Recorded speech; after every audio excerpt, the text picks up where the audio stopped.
explosion, le trio explosif. Hello tout le monde! Je vais attendre un petit peu que tout le monde se connecte. Je voulais vous parler d'un trio explosif ce matin.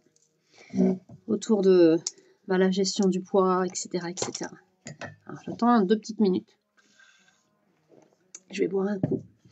J'espère que vous allez bien les amis. Je suis à peu près à l'heure ce matin. C'est plutôt pas mal, non? Je sais plus si j'ai peut-être pas été présente mardi dernier. Non, je crois pas. Oh, je sais plus.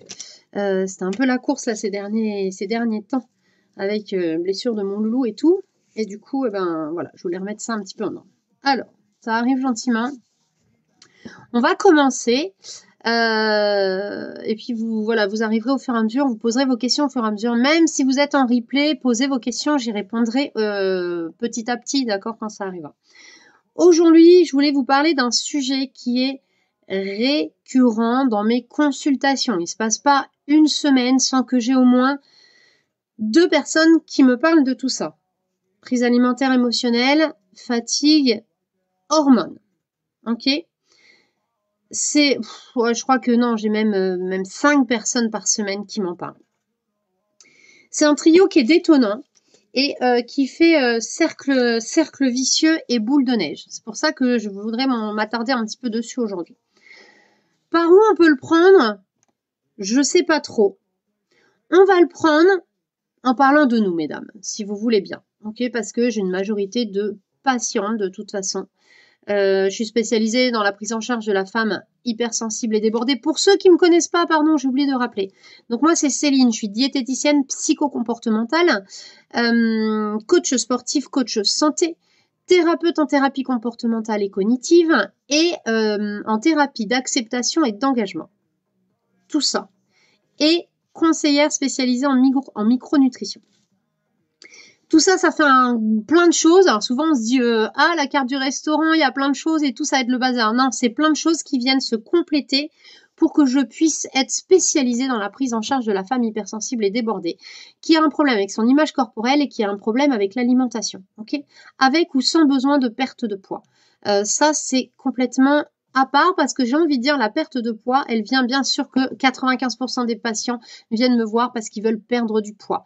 Mais en fait, nous, on va pas s'occuper du poids directement à proprement parler, on va s'occuper de tout ce qu'il y a autour. Parce que si tu t'occupes de ton poids, tu vas te mettre au régime. Je fais une petite aparté très rapide.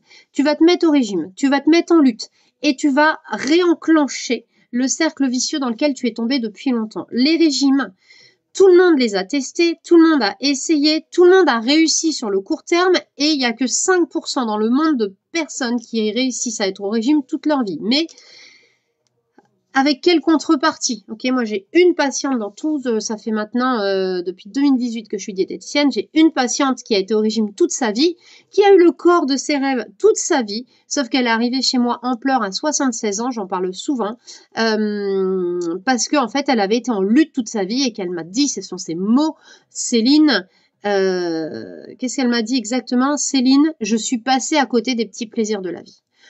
Bon, après voilà, tout ça c'est question de choix. Je suis pas en train de te dire faut faire ci, faut faire ça. Tout ça c'est question de choix. Si tu veux être en lutte et au régime toute ta vie, il y a aucun problème. Sauf qu'en fait, c'est pas chez moi que ça va se passer. Moi, je suis là pour t'aider à apaiser ta relation avec l'alimentation, t'aider à apaiser ta relation avec ton corps. Et une fois qu'on va agir pour son corps, pour sa santé, pour prendre soin de soi, eh bien forcément derrière, là on va avoir un pouvoir, d'accord ? Parce que c'est toi qui décides de tes actions, c'est toi qui apprends à mieux gérer tes pensées et tes émotions. Donc à partir du moment où tu vas agir là-dessus et que tu vas pas agir pour perdre du poids à tout prix, eh bien ton poids, il en découlera à un moment donné. Ok ? Pourquoi ça vient, cette petite introduction, elle vient débarquer ici ?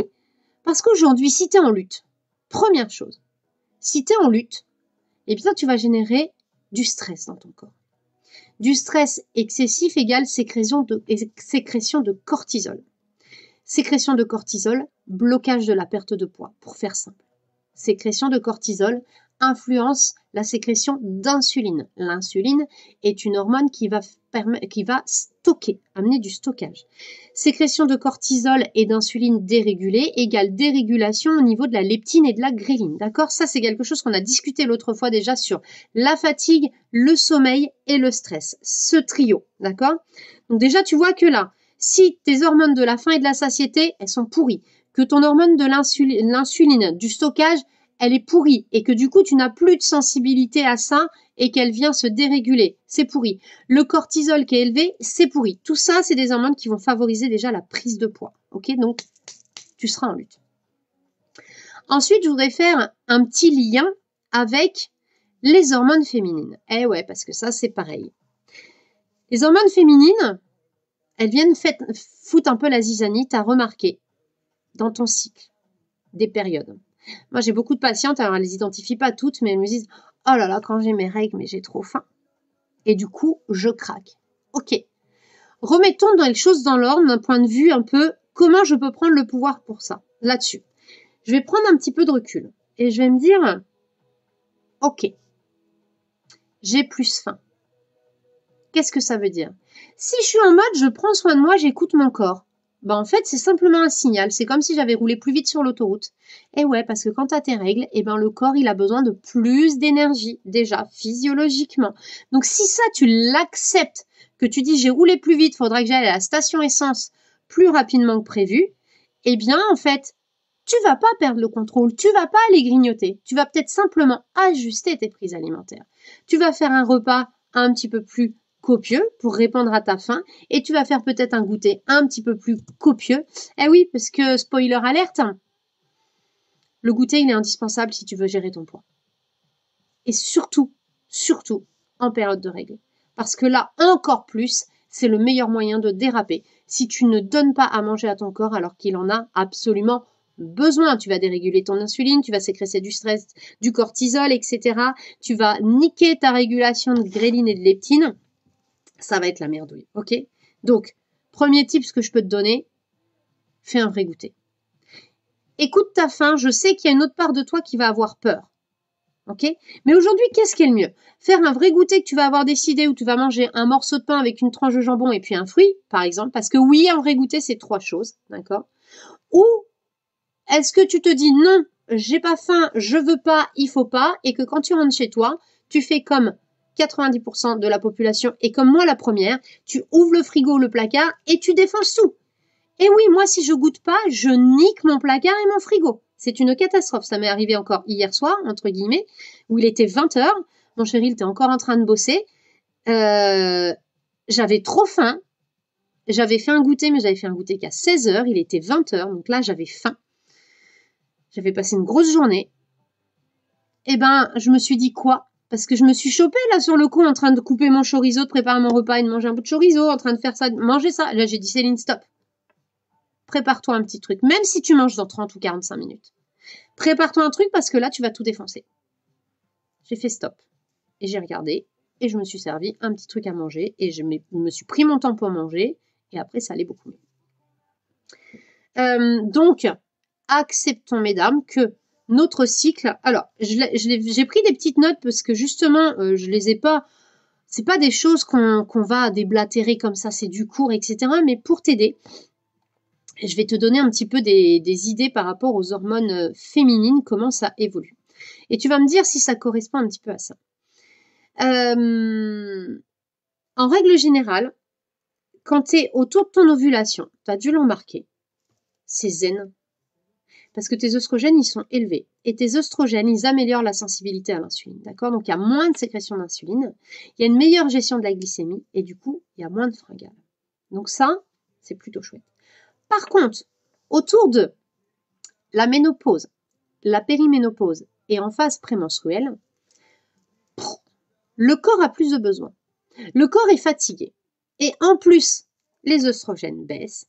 Et là, ça fait une explosion avec des envies de sucre marquées. Ben oui, parce que on va lutter. Parce qu'en fait, on a simplement besoin de plus de glucides, mais on le refuse intellectuellement. Tu vois, on a intellectualisé le truc, ce qui fait qu'on a tendance à craquer. Donc, soit on répond aux besoins, soit on lutte. Mais si on lutte, on risque de craquer et ça marche pas bien. Donc, ménopause, périménopause, phase prémenstruelle, on augmente légèrement les besoins en fonction des sensations ou alors on vient supplémenter pour améliorer la sensibilité, d'accord? On vient supplémenter avec des oméga 3 et du magnésium. C'est hyper important pour réguler ces sécrétions d'œstrogène et faire en sorte que ça ne se passe pas autour de la ménopause avec des pics, etc. Qu'est-ce qu'on a après? On a notre progestérone qui vient aussi nous faire des micmacs. Donc, après l'ovulation, elle a tendance, elle, à nous faire gonfler, la progestérone, à faire de la rétention d'eau, etc. Donc, quand c'est ça, ça peut stimuler l'appétit. Donc, c'est pas génial, voilà. Tu t'inquiètes pas, je suis en train de regarder mes notes parce que tu sais, les phases, etc., lutéal, blablabla, tout ça, c'était en 3e ou en seconde, je sais plus, donc voilà. Et donc, les phases après l'ovulation. Donc, l'ovulation, on est tranquille. Poup, poup, poup, tout va bien. Après l'ovulation, ça commence à être la merde avec la progestérone. Rétention d'eau et possibilité de stimulation de l'appétit. Donc, on aura tendance à aller se réfugier dans l'alimentation. Ok. Donc, à ces moments-là, on va favoriser les aliments qui vont permettre de bien drainer. Donc, on pense à boire, d'une. Et si besoin, antioxydants, ok? Ça, c'est pareil. Moi, je peux faire un programme où je te dis à telle période, on supplémente en antioxydants, à telle période, on supplémente en oméga 3. Alors, attention, quand je dis supplémenter, c'est pas forcément par des supplémentations. Moi, j'ai décidé de pas me prendre la tête avec mes listes de courses et ma bouffe, donc j'ai mes compléments alimentaires qui me permettent de supplémenter à telle ou telle période. Mais tu peux aussi le faire avec l'alimentation, sachant que l'alimentation, elle est quand même vachement moins riche qu'avant. Ok, donc pour supplémenter en magnésium, moi personnellement, je suis supplémentée en magnésium. Tu vas pas manger 3 kilos de noix pour avoir ta quantité, tu vois. Tu vas manger ta petite poignée pour tes oméga 3 et ton magnésium, mais il y en aura peut-être pas assez, d'accord? Ensuite, et oui, chez la femme hypersensible et stressée, et que j'ai l'habitude de prendre en charge, on a toujours ce putain de cortisol, l'hormone du stress, qui vient nous emmerder. Quand ça reste élevé trop longtemps, il impacte le sommeil, il dérègle les cycles hormonaux aussi, et il accentue les fringales. Donc ce cortisol, c'est une vraie plaie. Chez les personnes qui ont des soucis à ce niveau-là, même chose, moi j'ai 2 compléments qui aident à réguler les fringales et les problèmes de cortisol, qui sont hyper efficaces. C'est mes petites gouttes, et puis j'ai aussi le magnésium, toujours pareil, qui aide à apaiser, et puis j'ai le petit booster aussi qui aide à réguler tout ça. Voilà un petit peu ce que je peux te dire autour de tout ça. T'as compris l'histoire? Donc, premier tips que je te redonne, on adapte son alimentation à son cycle. Donc là, ça veut dire que je vais m'écouter. Il y a des moments où je vais manger un peu plus, mais je vais manger un peu plus parce que mon corps a plus faim, mais je vais le faire en conscience. Je vais peut-être mettre une collation supplémentaire, voilà. Donc j'adapte par rapport à mes envies, ok? On supplémente à ce moment-là aussi en magnésium ou en antioxydants ou en comment ça s'appelle, en supplément qui aide à soutenir le sommeil et à avoir un meilleur sommeil et à diminuer le taux de cortisol. Oméga 3, magnésium, je les ai dit. Ensuite, qu'est-ce qu'on a? Les routines de sommeil qui sont hyper importantes. Donc, on coupe les téléphones, on se couche à heure régulière, tout le monde l'entend. On essaye de se coucher le plus tôt possible avant minuit pour avoir un sommeil réparateur. On fait une activité physique régulière. Si on n'y arrive pas, on contacte un comportementaliste, d'accord, ou quelqu'un qui va t'aider à modifier tes habitudes. Donc ça, c'est une partie de mon job pour pouvoir te mettre à l'activité physique progressivement. Et on s'écoute, d'accord, et on apprend à se décrypter. Ok, les amis? Donc, j'espère que j'ai répondu à certaines choses, que ce que je viens de te raconter, ça te parle, que tu as découvert peut-être des choses, que tu vas pouvoir réguler certaines choses, écouter un peu plus ton cycle et te dire que oui, à certaines périodes de mon cycle, d'ailleurs je me le note, je vais essayer de faire un petit récap de ça. Ça t'intéresse d'avoir un récap de ça? Si ça t'intéresse, tu m'envoies un message et moi je vais me faire un petit, je me le note là, c'est écrit, ouais, je vais me refaire un récap des tips. Oh, il marche pas mon crayon.